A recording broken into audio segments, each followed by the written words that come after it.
На околу 2 седмици пред стартот на новото првенство во третата фудбалска лига Исток, клубовите обезбедуваат средства и ги уплаќаат на име котизација, а службените лица ги вршат завршните контроли и проверки на стадионите и фудбалските терени околу исполнувањето на условите за организирање на превари на истите. Како ретко кога порано се преземаат обсежни мерки за безбедност на фудбалерите и на публиката, се со цел да не дојде до непредвидени проблеми или несреќи.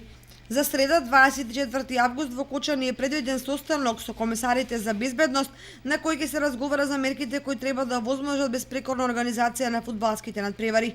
Потоа, во седиштето на Источниот регионален фудбалски сојуз ќе се изврши излекување на броевите на 16 клуба, врз основа на кој ќе се дефинира распоредот на првенствата 2016-2017.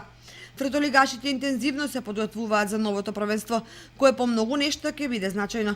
Бидејќи со организацијата на втората и третата лига, многу клубови гледаат шанса да се изборат за пласман кој ќе им обезбеди второлигашки фудбал.